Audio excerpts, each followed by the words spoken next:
ये दिन था 20 दिसंबर 2020 का, जब एक 30 फुट की बोट बहामस आइलैंड से फ्लोरिडा की तरफ रवाना हुई और इस बोट में 20 पैसेंजर्स सवार थे। क्योंकि इस बोट ने बहामस से फ्लोरिडा का सफर पहले भी कई बार तय किया था, इसी वजह से ये सफर भी इनके लिए बिल्कुल नॉर्मल था। लेकिन बीच समंदर में इस बोट के साथ आखिर क्या वाकया पेश आया था? इनको समंदर निगल गया या ये किसी तूफान का शिकार हुए? अगर सिर्फ कोई इन्फॉर्मेशन थी तो वो ये थी कि बहामस आइलैंड से ये बोट बिल्कुल ठीक ठाक हालत में निकली थी। लेकिन इस इन्फॉर्मेशन के अलावा एक और इन्फॉर्मेशन भी थी, और वो ये थी कि इस बोट को बरमूदा ट्रायंगल से क्रॉस करके गुजरना था।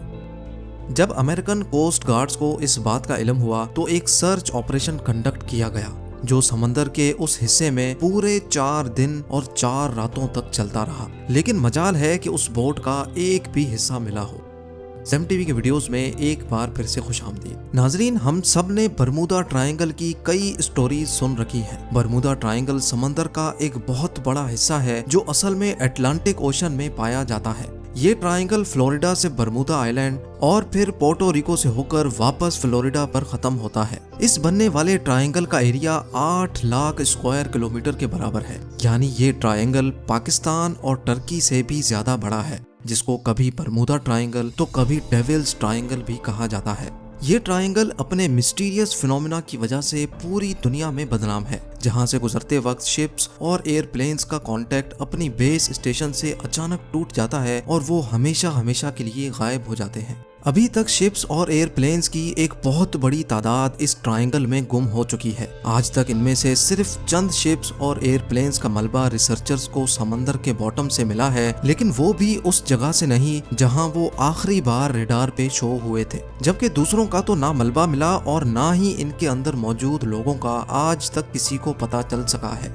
समंदर के इस हिस्से में ताकतवर वोर्टेक्स पाया जाता है या फिर यहाँ सी मॉन्स्टर्स और एलियंस का बसेरा है। आखिर बरमूदा ट्रायंगल में कुछ तो एबनॉर्मल जरूर है, जिसकी वजह से ना तो ये बड़ी से बड़ी कार्गो शिप्स को छोड़ता है और ना ही किसी जहाज को। यहाँ पेश आने वाली एबनॉर्मल एक्टिविटीज का एक्चुअल रीजन साइंसदानों को आखिरकार मिल चुका है। ये मामला शुरू हुआ था 1945 में, जब यूएस नेवी के 5 टॉर्पीडो बॉम्बर एयरक्राफ्ट्स एक मिशन पर निकले थे। उन 5 एयरक्राफ्ट्स में बैठे 14 लोगों के लिए ये बिल्कुल रूटीन प्रैक्टिस थी। लेकिन बरमूदा ट्रायंगल के एरिया में आते ही यूएस नेवी के रडार से वो 5 बॉम्बर तैयारे अचानक गायब हो गए, और वो भी एक साथ। क्योंकि उस वक्त वर्ल्ड वॉर 2 को खत्म हुए सिर्फ चंद महीने ही गुजरे थे, इसी वजह से यूएस नेवी का शक था कि शायद किसी दुश्मन ने उनके जहाजों को गिरा दिया है।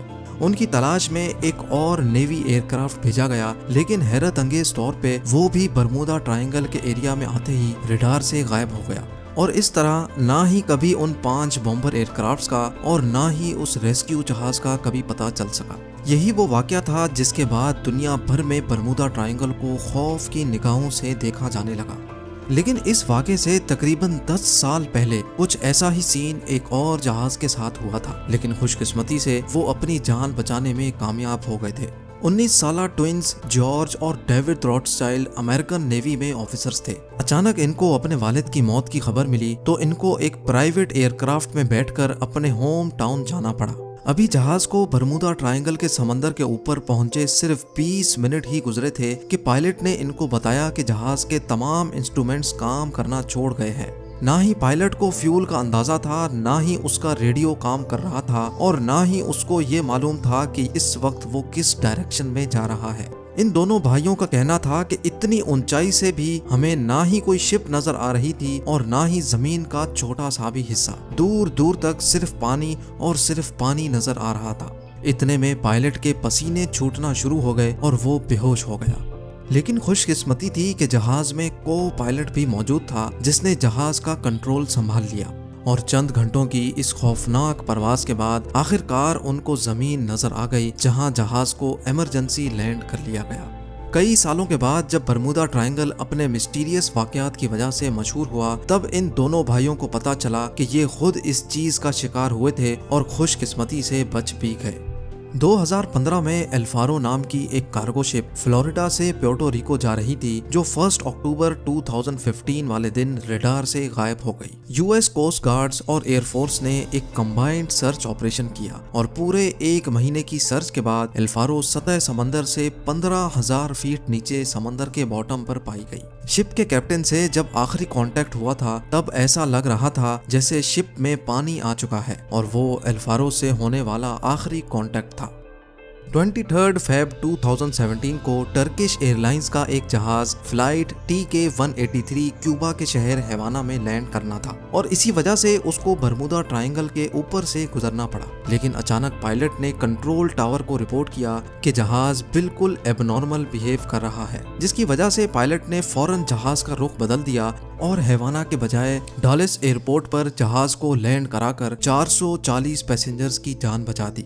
इस तरह के और कई इंसिडेंट्स बरमुदा ट्रायंगल की हदूद में पेश आ चुके हैं। कई तो इंसिडेंट्स रिपोर्ट हुए जिनकी लिस्ट विकिपीडिया पर मौजूद है, लेकिन चंद इंसिडेंट्स तो ऐसे भी थे जो आज तक कभी रिपोर्ट नहीं हुए। 1967 में क्रिसमस वाले दिन एक अमेरिकन बिजनेसमैन जिसका नाम बुर्राक था अपनी लग्जरी यॉट में मियामी बीच की सैर को निकला। लेकिन थोड़ी ही देर बाद बीच गार्ड्स को बुर्राक की कॉल आई और उसने बताया कि उसकी यॉट की किसी ठोस चीज से टक्कर हुई है। जब गार्ड्स वहां पहुंचे तो ना ही उनको कोई यॉट मिली और ना ही बुर्राक का कोई नामो निशान था। वला आलम समंदर में कौन सी चीज से उसकी टक्कर हुई थी, ये राज बुर्राक के साथ ही हमेशा के लिए दफन हो गया। बरमुदा ट्रायंगल की रोंगटे खड़े करने वाली मिस्ट्रीज हर नए वाक़े के बाद एक बार फिर से लोगों के जहनों में ताज़ा हो जाती हैं और हर बार की तरह इस मिस्ट्री का जवाब तलाश करने के लिए साइंसदानों की खोज एक बार फिर से शुरू हो जाती है। लेकिन इस बार साइंसदानों ने कुछ ऐसे ठोस सबूत तलाश किए हैं जिससे जाहिर होता है कि शायद वाकई ये मिस्ट्री अब सॉल्व हो चुकी है। यूनिवर्सिटी ऑफ कोलोराडो से ताल्लुक रखने वाली एक अमेरिकन साइंटिस्ट की टीम ने सैटेलाइट से बरमुदा ट्रायंगल की कड़ी जांच की, जिसमें उनको कुछ ऐसा देखने को मिला जो शायद आज से पहले किसी ने भी नहीं देखा था। उन्होंने नोटिस किया कि बरमुदा ट्रायंगल के ऊपर कुछ ऐसे क्लाउड्स बन रहे हैं जो ना ही स्क्वायर हैं और ना ही सर्कल, बल्कि ये क्लाउड्स हेक्सागोन की शक्ल जैसे हैं और इनका साइज 88 किलोमीटर जितना बड़ा होता है। एक्सपर्ट टीम का मानना है कि शायद ये क्लाउड्स कोई आम क्लाउड्स नहीं बल्कि ये एयर बॉम्ब क्लाउड्स हैं। यानी जब ये अजीब किस्म के बादल बनते हैं तो इनके नीचे बहुत ही तेज हवा के झोंके चलते हैं जिनकी स्पीड 250 किलोमीटर पर आवर तक पहुंच सकती है।